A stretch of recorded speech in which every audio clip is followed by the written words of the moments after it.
લગ્ન જીવનના સંઘર્ષ અને લાંબા સમયના અંતરાલ બાદ પણ જો મનમાં કંઈક કરી છૂટવાની તમન્ના હોય તો સફળતા જરૂર મળે છે, જેનું ઉત્તમ ઉદાહરણ પાટણની હેમચંદ્રાચાર્ય ઉત્તર ગુજરાત યુનિવર્સિટીમાંથી પીએચડીની પદવી મેળવનાર રેશમાબેન ત્રિવેદીએ પૂરું પાડ્યું છે।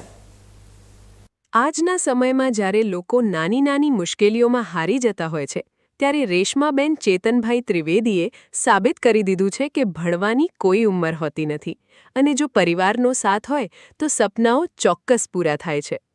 રેશમાબેને પાટણની શ્રી હેમચંદ્રાચાર્ય ઉત્તર ગુજરાત યુનિવર્સિટીમાંથી ગુજરાતી વિષયમાં પીએચડીની સર્વોચ્ચ પદવી પ્રાપ્ત કરીને શિક્ષણ જગતમાં એક નવો જ કીર્તિમાન સ્થાપિત કર્યો છે। પરંતુ આ સફર બિલકુલ સરળ નહોતી, કારણ કે ગ્રેજ્યુએશન પૂર્ણ કર્યા બાદ તેમના જીવનમાં પૂરા 15 વર્ષનો લાંબો વિરામ આવી ગયો હતો। સંસારની જવાબદારીઓ, બાળકોનો ઉછેર અને ઘરકામની વચ્ચે ક્યાંક શિક્ષણ પાછળ રહી ગયું હતું, પરંતુ સાહિત્ય પ્રત્યેનો તેમનો લગાવ જરાય ઓછો થયો નહોતો અને પછી 15 વર્ષના લાંબા વિરામ બાદ તેમણે ફરીથી પુસ્તકો હાથમાં લીધા, એમએથી શરૂઆત કરીને એમફિલ અને ત્યારબાદ પીએચડી સુધીની કપરી સફર શરૂ કરી હતી। ડૉક્ટર સોનલબેન જોશીના માર્ગદર્શન હેઠળ રેશમાબેને અનુદિત ભારતીય નવલકથાઓમાં સમાજ દર્શન એક અધ્યયન વિષય પર રજૂ કરાયેલો તેમનો મહાશોધ નિબંધ શિક્ષણ જગતમાં ખૂબ જ બિરદાવાયો છે। ગુજરાત યુનિવર્સિટીના ડૉક્ટર અમૃતભાઈ પરમારની ઉપસ્થિતિમાં અને વીસી સાહેબ કેસી પોરિયાના હસ્તે જ્યારે તેમને આ ડિગ્રી એનાયત કરવામાં આવી, ત્યારે તેમની આંખોમાં વર્ષોના સંઘર્ષનો સંતોષ સ્પષ્ટ દેખાતો હતો।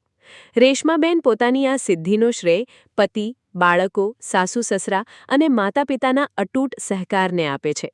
તેમણે સાબિત કર્યું છે કે એક સ્ત્રી જો ધારે તો ઘરની જવાબદારીઓ સંભાળવાની સાથે પોતાના અધૂરા સપનાઓને પણ પાંખો આપી શકે છે।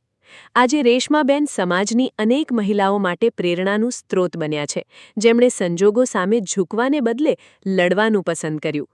તેમની આ સફળતા દર્શાવે છે કે શિક્ષણ મેળવવા માટે માત્ર ડિગ્રી નહીં પણ દ્રઢ મનોબળની જરૂર હોય છે।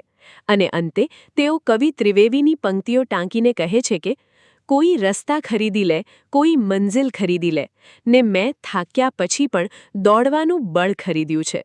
આમ રેશમાબેન ત્રિવેદીની આ અવિરત શૈક્ષણિક સફર આજે સમાજની દરેક એવી મહિલા માટે આશાનું કિરણ બની છે, જે પોતાના ઘર પરિવારની જવાબદારીઓ વચ્ચે પોતાના વ્યક્તિગત સપનાઓને ભૂલી ચૂકી છે।